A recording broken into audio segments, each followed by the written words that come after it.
강의 다시 하겠습니다. 무슨 얘기다 바빠져가지고. 그래서 이 만벗기를 하다 보니까 맨날 이런 상만 나타나는 거예요. 111 하다 보니. 그래가지고 이제 다시 이제 보따리를 싸가지고 이제 토고람, 마곡사 토고람을 가요. 마곡사 토고람을 가니까 그때도 그 이야기가 있죠. 이제 만공스님이 보따리를 싸가지고 가는데 갑자기 어떤 그 스님이 나타나. 그 스님이 뭐더라? 보경스님인가? 보경스님인가라는 스님이 나타나가지고 이쪽으로 가면은 공비들이 막 많아갖고, 아니 공비들이 아니라 그 막 저기다 그 대강사 동학군 막 그때야. 그래서 중도를 잡아다가 일시키니까 이걸로 건너지 말고 다른 데로 가라라고 해가지고 가서 토고람에, 내가 마침 토고람이 비어 있으니 토고람 스님이었죠. 거기 가서 한철하고 싶다라고 그 토고람을 안내를 해가지고, 그러니까 뭐가 될라면 될로면 돼요. 뜻밖의 길을 가다가 이렇게 된 거예요. 그래서 이제 토고람을 갔지. 해제를 마치고 갔으니까. 해제를 마치고 갔으니까 7월 15일을 마치고 갔는데 여기 7월 25일 날 열흘 만에 만공스님이 거기서 또 저기 화두를 들고 하다가, 그러니까 내가 만벗기를 하지 말라니까, 만벗기라면 일 때문에 이런 상이 나타난다고. 동쪽 벽에 의지해서 서쪽 벽을 바라보던 중 후련히 벽이 탁 공해졌어요. 벽이 사라졌다는 얘기죠. 이게 벽이 사라지고 이런 상이 나타나더라. 그래서 지금까지 개요시하고 의심하던 의심은 조금도 흐리지 않고 하룻밤을 지나던 중 새벽에 종송을 할 때 화엄경어 사구개가 들리더라. 이런 얘기요. 뭐라고? 약인 용녀지 삼세일체불 하자. 만약 사람이로 하여금 요치 모든 것을 알고자 한다면, 뭐를 알고자 해요? 부처님 불법을 알고자 한다면 뭐라죠? 삼세일체불을 알고자 한다면 사람이 뭐를 봐야 된다? 응관. 그러니까 그 열애서는 이렇게 다 일러줘요. 응광 법계성 하래요. 응관 법계성을 관하라 이런 말이야. 그러면 법계성을 관하거나 하면 뭐가 나타나? 일체유심조가 모두 것이 마음이 다 지어낸 거지 하는데, 마음이 지어낸 그 마음자리를 보라는 거지. 이렇게 다 일러줘 버리면, 까발려서 일러주면은 이 수행이 안 되잖아요. 그러니까 이건 열애선이라니까. 다 일러주는 거. 아시죠? 응광 법계성 일체유심조. 제일 우리가 써먹는 말은 일체유심조. 아시겠죠? 그 후에 깨닫고 나니까 그게 일체유심조라 그런 얘기죠. 해골바가지. 를 외우다가 보여. 를 외우다가 먼저 법계성을 깨달았어요. 화장 차례가 열렸어요. 이 기쁜 마음을 무엇에 패길 데가 없었어요. 그리하여 아래와 같은 오도성을 읊었더라. 공산리기 고금매요 백운 청풍 자거내라. 하사달마 월서천이니 계명축시인 일출이로구나. 공산, 빈 산의 이치의 그 기운이 고금에, 고금 밖에 있더라. 백운 청풍 자거네. 흰 구름과 맑은 구름이 스스로 자거 오고 가고 하는구나. 하사 달마 월서천이라. 무슨 일로 달마는 이 서천으로 건너왔는가? 계명 축시인 일출이구나. 축시에는 닭이 울고 인시에는 뭐가 해가 떠오르더라 라고 이 만공스님이 오도성을 썼는데, 마음에 드세요? 마음에 드시냐고.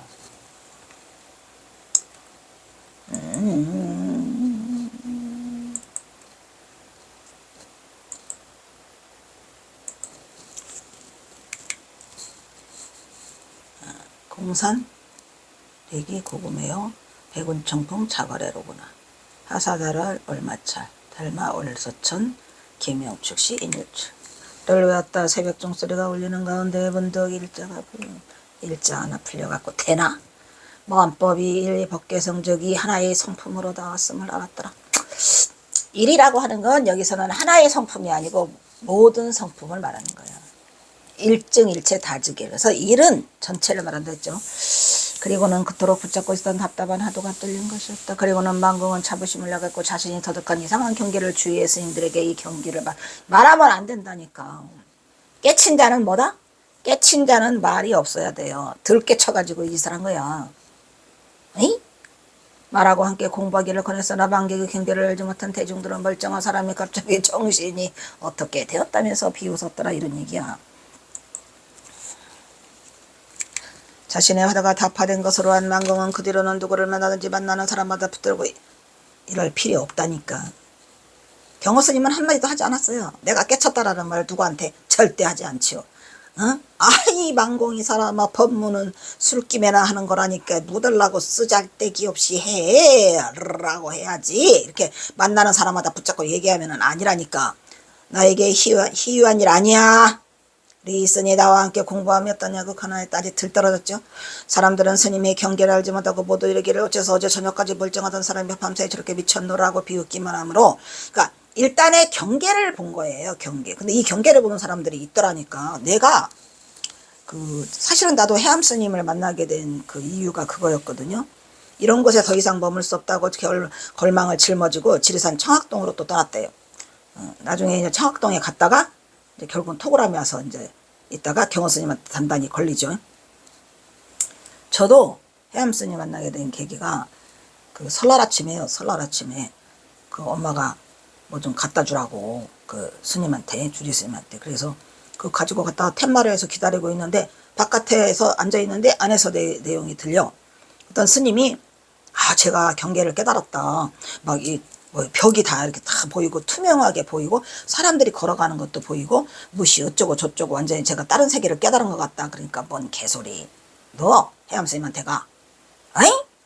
그래서 그 수덕사 가면 해암 스님 계시니까 해암 스님 찾아가서 그걸 점검받아 라고 하는 걸 듣고 나는 그냥 수덕사 해암 스님이라고 쓰고, 스님 여기 선물 놓고 갑니다. 스님 저는 몰라요 라고 그냥 튀어서 간 게 설날 아침에 당장 갔죠. 당장 간 게 해암 스님이야. 그러니까 이런 일이 있어요. 경계가 보이고 이거 다 엉터리야. 그리고 뭐도 안 된다. 그래서 신통 부리는 것도 안 돼서 만공 스님은 이미 신통을 많이 부렸죠.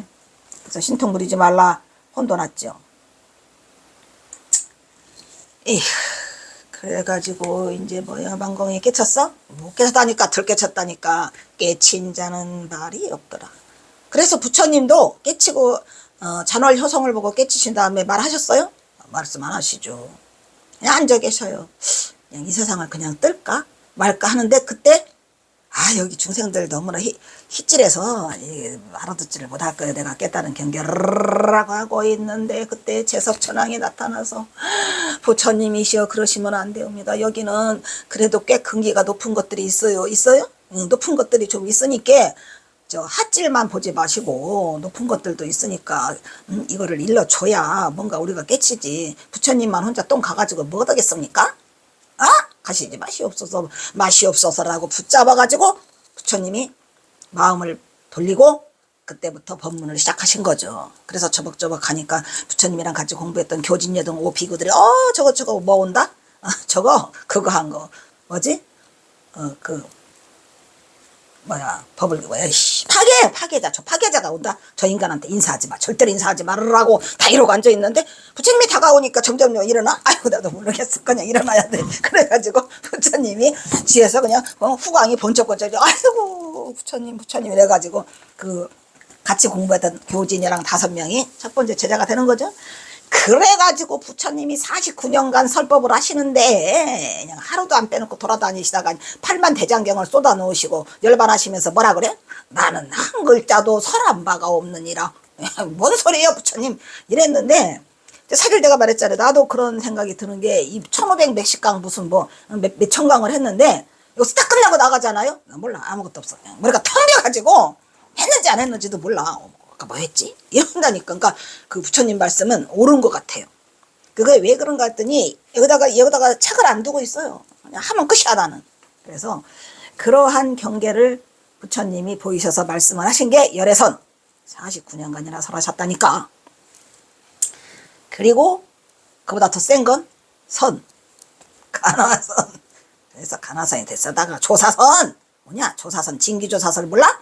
라고 하지만 우리 경호 스님은 항상 부처님을 존경하고 부처님이 더 좋아라고 하신 분이에요. 예. 그래가지고 이제 망공이 갔어. 대중들의 이러한 모습을 보고 아이고 여기서는 더 이상 얻을 것이 없어. 얻을 것이 없는 게 아니고 망공이 잘못한 거지. 들떨어진 거? 가는 도중 장성지방에 이르러 지리산 가다가 장성을 만났어요. 한 노인에게 지리산 가는 길을 물으니 노인이 뭐라고 말해요. 나오네 이거 당연히. 장성의 기사님이라는 선생이 유학자들을 동원해서 사방에 진을 치고 지나가는 중들을 모조리 잡아다가 일시키더라 이런 말이야. 진중에서 밥짓 일을 시키니 위험한 곳에 가지 않는 것이 좋겠습니다. 하기에 다시 본곡사로 돌렸어요. 돌아오는 중에 마곡사에 들리니 옹사가 뭐예요? 자기를 이렇게 저기 해주는 스님이죠. 높은, 그러니까 옹사가 이 노인 옹자니까 노인 스님이 보경 스님 맞다. 내가 아까 보경화사 했죠.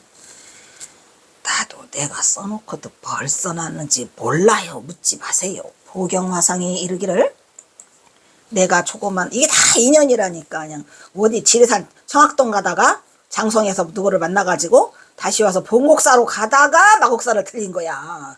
그러니까 이 마곡사는 말이지 보통이 아니에요. 왜?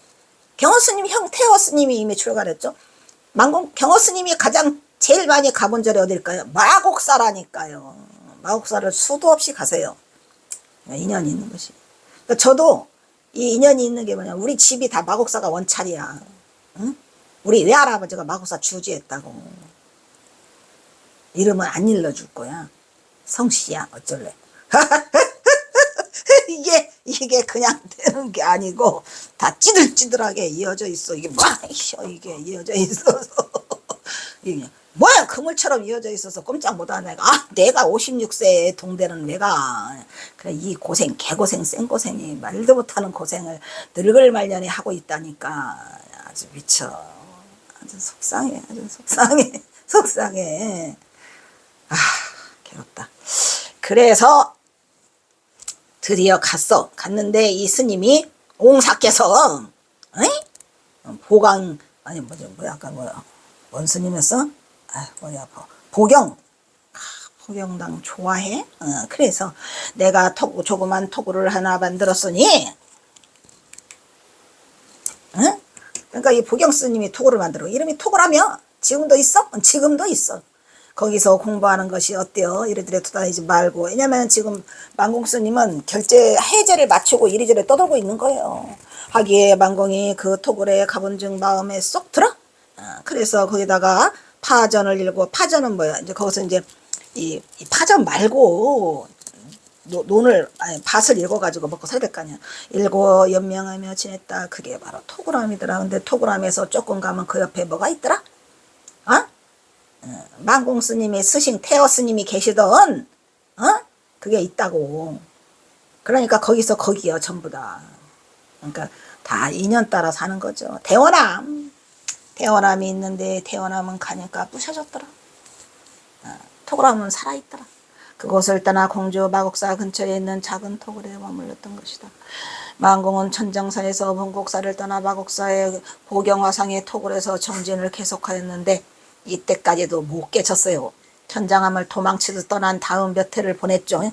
몇 해를 보낸 다음에 1895년에 드디어 만나요. 경허 스님이 찾아가시죠. 대단해.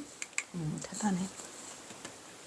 1896년 7월 보름 드디어 마침 스승인 경허 선사가 이 전봉준 죽고 난 뒤에 1895년 4월 24일 날 전봉준 장군이 죽고 나니까 오랜만에 이 마곡사를 들렸어요. 그래서 마곡사를 방문했는데 골짜기서부터 누가 깨쳤다는 소문이 파다해.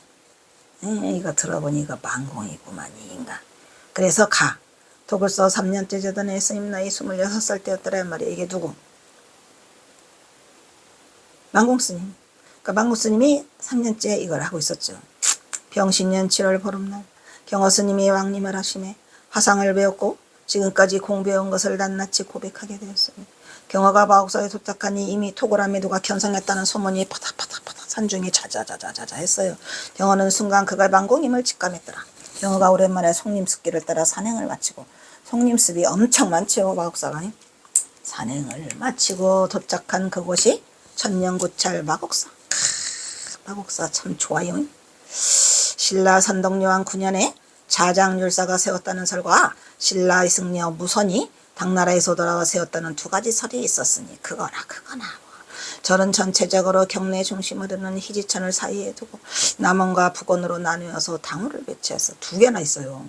마곡사가 신기한 게 하나는 대웅보전이고 그 밑에 대광보전이 있는데 대웅보전보다 대광보전이 더 크고 대광보전은 아주 그 유명한 비로자나부를 모셨는데 그게 바로 달마야 돌자 알지요? 영화? 거의 달마야 돌자를 거기서 찍었어요. 그리고 나는 대웅보전에서 그 삼천배를 하게 되죠. 오 마이 갓! 우리 그 공주교대 다닐 때 절은 전체적으로 경내를 했고 해탈문과 천왕문도 있어요. 아직 가지고 다 갖추고 계셔요. 해탈문, 천왕문 지나서 극락교를 건너면 이제 북원이고 위에는 북원이고 대광보전. 그 위로 더 올라가면은 대웅보전. 근데 이 극락교에 우리 엄마 그 대단한 우리 엄마가 말이지. 우리 아버지 사리를 내가 기어코 해가지고 말이지. 사리를 5가를 이렇게 내가 뼈에 추여서 갔다가 사리암 그 비싼 거 30몇만 원짜리 2달짜리 봉급을 2달 봉급을 해가지고 여기 서울에서 사리학교에서 내가 갔는데 세상에 어느 날 가보니까 사리암을 열었더니 사리가 없어. 엄마 이거 어디 갔어? 마곡사 극락천에 버렸다. 마곡사 극락교에다 버렸답니다. 아이고 우리 어머니 대단해요. 이게 그래서 극락교 지날 때마다 생각을 하는데 오 마이 갓. 그래서 우리 아버지도 찌들찌들하고 그 경선사가 여기 마곡사 갔다 들렸던 어디요 그거 그게 어디지? 곰바위 곰나루. 내가 곰나루로 돌리라 그래가지고 곰나루에 가서 재 뿌리고 그 다음에 사리 5개 추려가지고 모시고 왔더니 그냥 홀라당 갔다가 극락교에다 부셔버렸대요. 잘했어. 그래가지고 대강보전이 웅장한 모습으로 있고 경원은 이제 고즈넉한 절진 마곡사의 고색 창연한 아름다운 속으로 들어가면 멋있어요. 마곡사는 멋있어요. 고색 창연해. 그래가지고 대강보전 앞마당 가운데 서 있는 또 그 탑이 또 이상스러운 요상스러운 탑이 있죠. 일반에서 볼 수 있는 라마풍의 탑이 있어요. 그게 보물인데 마곡타 우층석탑. 그 뒤로 보물 제 마곡사 802호인 마곡사 대강보전. 내가 대강보전에서 기도를 얼마나 많이 하고 내가 대강보전에서 얼마나 많은 날들을 보냈는지 경호선사가 거기 다녀가신지도 모르고 날이면 날마다 가면 마곡사에 가가지고 공주부대 다닐 때 그냥 숱하게 밤새우고 기도하고 밤새우고 기도하고 보물 제 800개. 그래서 경호스님이 거기서 그 앞에서 기도를 하셨던 것 같아. 꼭 거기 가서 내가 하거든. 마곡사 대웅보전도 마찬가지야. 자리로 배치되어 있는 정경이 피곤한 경호에게 서산에 기울어가던 서경이 빛이 아름다운 자태로 한눈에 들어왔어요. 대웅보전도 멋있고 가면은 이게 있어요. 그 뭐죠? 이렇게 그거 한아름을 뭐 안 하면 그게 그 지옥에 떨어진답니다. 가기 전에 세상 떠나기 전에 그걸 하면은 극락성에 간다라지고 사람들이 이거를 하나로는 앉잖아요. 그 대웅전 기둥이 이 한 애로는 안 돼요. 어마어마하죠. 그리고 그 왜 깔자리 있죠. 깔자리 안진뱅이가 거기 와서 3달 동안 갈대잎으로 깔자리를 깔고 마지막 깔자리를 딱 마무리하고 갔는데 벌떡 일어나서 걸어 나갔대잖아요. 오 마이 갓. 그 깔자리가 지금도 있더라. 지금도 있어요. 그대로. 깔자리에서 또 기도도 엄청 많이 했죠. 왼쪽 옆으로는 마곡사가 응진전이 있어요. 응진전. 동쪽으로는 신검당이 있고 공양간이 나란히 받치고 있으면 신검당 위에 그 목어가 있더라. 나는 실제 좀 무식해가지고 목어가 뭔지 이런 거 몰랐었어요. 목어 앞에 앉아있는데 그 오법달 스님이 나타난 거야. 목어가 아주 예뻐서 목어 쳐다보고 있는데 법달 스님이 나타나서 육조단경을 주면서 너 15년 후에 박사하겠다고 경화선사에 알겠지? 안 하면 죽여버릴 거야. 이래가지고 갔는데 그 사이에 법달 스님은 그냥 폭삭 늙으셔갖고 오 마이 갓드요. 신검당에는 목어가 대롱대롱 매달려 있더라. 이런 얘기죠. 경호는 공양간을 지나서 바로 그 공양간이 있거든요. 시장길을 느끼며 법당에 올라 삼배를 드리고 저녁 공양을 마치는데 바로 토고람으로 발길을 옮겼으니 마곡사는 조선시대 세조대왕의 일화가 전해지는 보물이 있죠. 연이 있어요. 누구? 매월당 김시습을 찾으러 세조가 직접 이 마곡사를 가는, 매월당 김수습이 마곡사에서 출가하죠. 왔는데 그 소식을 듣고 매월당 김수습이 퇴요. 그래서 세조가 못 만나고 거기다 연을 놓고 와요. 그 연이 그 대광보전이 있어요. 대웅보전에 있는 게 아니라 대광보전 그 뒤에 있어요. 아닌가? 대웅보전이다. 미안, 쏘리. 대광보전은 이렇게 있는 거고 대웅보전은 이렇게 해서 대웅보전 뒤쪽에 있어요. 안 보시면 손해니까 보시라고. 뒤에 부처님 뒤에 있어요. 그래서 있고 마곡사 영산전도 있어요. 영산전에 와서 세조대왕이 직접 영산전이라는 그 친필을 쓰신 게 엄청 잘 썼더라고. 근데 그거를 세조가 썼다고 합니다. 응? 세조가. 그래서 뭐래요? 문화재 자료 66호 마곡사의 탈문, 문화재 자료 65 마곡사 천왕문, 마곡사 천왕문도 엄청 커요. 등이 자리하고 있는 역사가 있었으니 특히 마곡사 태화사는 가을 단풍이 무지하게 춘마곡 추갑사라고 하잖아요. 근데 가을도 엄청 좋아요. 근데 춘마곡 추갑사 말고라도 마곡사의 봄도 무지하게 아름다워요. 마곡사는 계곡이 막 이렇게 쫙 흘러내리죠. 응. 그래, 벌써 또 왜 배가 고프냐. 공주시에서 약 25km 떨어진 태화산 남쪽에 자리 잡고 있는 마곡사는 선덕여왕 때 사당율사가 창건한 충나무 대표적인 사찰. 주변 산세가 무지하게 아름답고 깊은 계곡이 많아서 봄철이면 산수유와 목급 등이 피어 그 아름다움이 성경을 방불케 한다 해서 춘마곡 추갑사라 해서 경허선사도 무척이 좋아해서 경허선사는 선경을 좋아하죠. 특히 마곡사는 물 흐름과 산 형세가 무슨요? 태극형이고 그래서 도성국서가 뭐랬어요? 십승지야. 거기 십승지. 아시겠죠? 숨어 있는 거. 그러니까 전란을 피할 수 있는 명당이다. 전쟁이라서 그냥 온 난리가 나고 세상이 뒤집혀도 거기에 숨어 있으면 산다라고 하는 그 십승지 중에 하나가 마곡사예요. 굴짝이. 쫙 숨으면 아무도 안 보여. 택리지도 있죠. 이중원의 택리지, 그 다음에 정감록, 도성국사, 정감록 등 많은 이 책자에서 전란을 피할 수 있는 명당으로 꼽을 수 있는 만큼 산세가 아름다운 십승지에 속하더라. 이런 말이죠. 여기. 그래서 우리도 우리 어머니가 나중에 우리가 전쟁이 났다. 에이? 그러면 뿔뿔이 흩어져 있더라도 어디서 모이자? 마곡사로 모이자. 다 마곡사로 기어오면 만날 수 있다 해가지고 했는데 다행히 뭐 전쟁은 안 나셨고 우리 어머니는 가셨고 이곳이 바로 십승지였으니 경어는 경내에 퍼져있는 소문의 주인공이 이인의 그 수행자가 만공이 오라라 참이구나. 만공! 그동안 잘 있었는가? 아이고 스승님 오셨으니까. 만공은 스승을 뵙고 자신의 경계를 내보였다. 경화선사는 스승인 자기가 자신과 떨어져 홀로 깨달은 만공을 바라듣고 기특해서 속으로 아유 기특 그래도 요것이 또 했네. 한 건 했네. 그래서 교서가 뭐라 그래요? 화중생년이로다. 화중생년이 뭐예요? 불 속에서 연꽃이 피어나다. 화중연화로구나.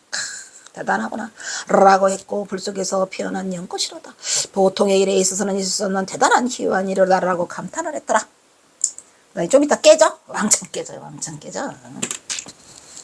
그리고는 그 이후의 일을 깨달음의 경지를 물어보기 이제 깨달았나 못 깨달았나를 점검하러 오셨으니까. 근데 사실은 점검하러 온 게 아니라 그냥 마곡사를 들리려고 왔더니 그냥 마곡사 들어서자마자 골짜기 전체가 그냥 깨달았다고 그냥 출렁출렁 소문이 자자해. 그러면 점검해봐야지. 안 그래? 응. 더워서 자신이 들고 있는 부채와 입고 있던 등토씨를 가리키며 만공에게 물었어요. 자, 경호선사가 부채 들고 있고 등토씨 입고 있었어요. 자, 집중하세요. 집중. 등토씨를 부채라고 해야 오르냐? 부채를 등토씨라고 해야 오르냐? 여러분은 뭐라고 대답하시겠어요? 한번 대답해봐요. 등토씨를 부채라고 해야 오르냐? 부채를 등토씨라고 해야 오르냐? 라고 물었어요. 그러자 만공은 이게 뭔 소리야? 언제 뭐 선문답을 해서 공부를 한 적이 있나? 사중연하이긴 하지만 택도 없죠. 스승의 가르침이 없으면 쉽잖아요.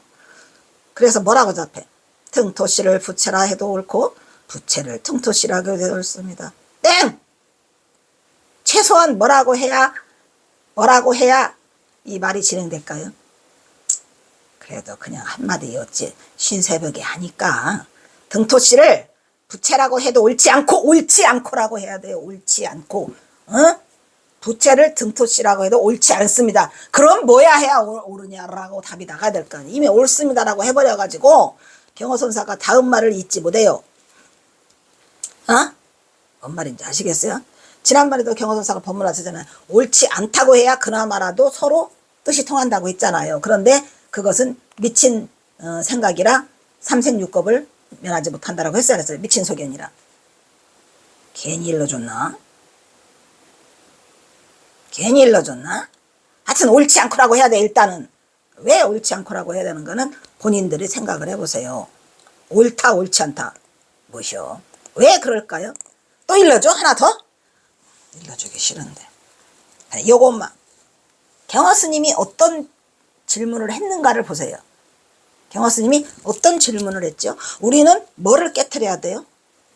양극단을 깨트려야 돼요. 옳다고 그러면 옳지 않다라고 되고, 옳지 않다라고 하면 옳다라고 해야 되고, 좋다 그러면 나쁘다라고 해야 돼요. 그걸 깨트려야 돼요. 있다고는 없다는 걸로 중도를 만들어야 돼. 그게 깨달음의 경지로 가는 길이에요. 에이? 그러니까 여러분이 지금 여기까지 나를 졸졸졸졸 따라왔다. 경허선사가 뭔 말했는지 모르고 지금 섞고 온 거예요. 뭔 말인지 몰라. 여기까지. 이렇게 대답했다. 그 모습을 선사는 만공의 공부가 아직 설리겠어. 땡! 넌 땡이야. 그래가지고 뭐라 그래요. 그 다음에 다시 마지막 확인사살. 확인사살. 너 다비문을 알고 있느냐? 다비문이 뭐죠? 다비할 때 치는 다비문이 있어요. 네 스님 만공이 뭐 거기까지 오는 동안에 다비에 참석을 안 했겠습니까? 알지요. 그래? 그럼 만공도 당장 다비문을 외워봐. 그랬더니 만공이 줄줄줄줄 외웠어요. 그래서 다비문의 경허선사가 다 들으시고 난 다음에 뭐라고 물어요? 중요한 거, 중요한 포인트 왔어요. 화두. 다비문에 눈 있는 돌사람이 눈물을 흘린다. 오 마이 갓. 자, 어디까지 가야 돼? 눈 있는 돌사람. 잘라. 눈물을 흘린다. 잘라. 유안석인이 눈 있는 돌사람을 말해요. 유안. 눈이 있는 석인. 돌사람이에요. 제하로. 눈물을 아래로 흘린다. 유안석인 제하로라는 말을 또 아느냐? 아유, 이럴 때 전기가 짜르르 소름이 와야 돼요, 여러분. 팍 뚜껑이 한번 열려야 돼요. 여기서 멈춤이 없다. 그러면 또 탈락이지, 뻘. 또 다음 생을 기약해야지. 이 말을 수도 없이 내가 해왔고 강의를 수도 없이 했는데도 여기서 아무 감흥이 없다면 탈락이지. 나도 몰라. 유한석인 라고 할 때 이미 짜르르 와야 돼. 어디가 허물고요? 유가 허물고라니까.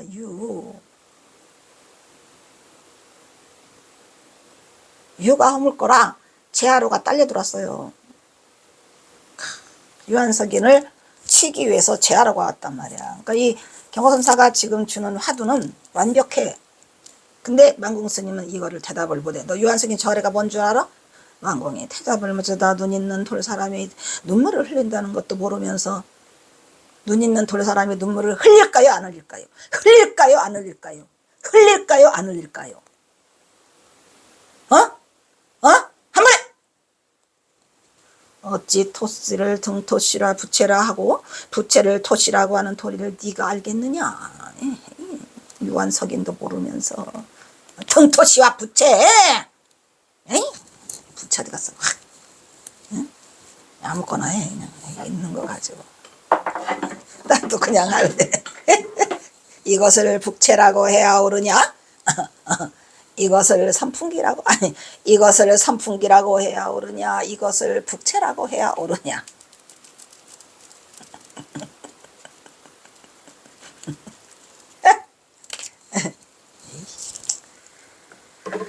그래도 했다가 너 이것을 선풍기를 북채라고 해도 옳고 북채를 선풍기라고 해도 쓴다라고 하면은 탈락이라고 아시겠죠? 뭐라고 해야 돼? 뭐라고 해야 돼? 뭐라고 해야 돼? 뭐라고 해야 돼?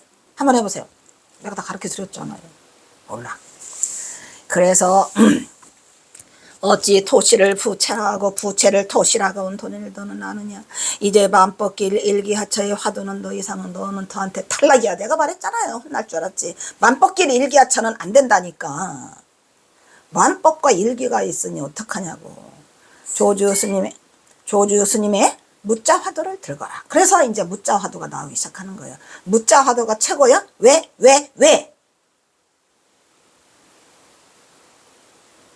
화두 속에는 반드시 경허선사가 원하는 뭐가 있어요? 중도가 있어야죠. 중도선. 있나요, 혹시? 몰라. 그리고 경허선사가 뭐라고 말해. 우리 위대한 경허선사 여기서 끝내야 되겠다, 일단. 자, 또 여기서 끊도록 하겠습니다. 이거 하다 보니까 전봉준 얘기보다는 훨씬 좋구만, 그래!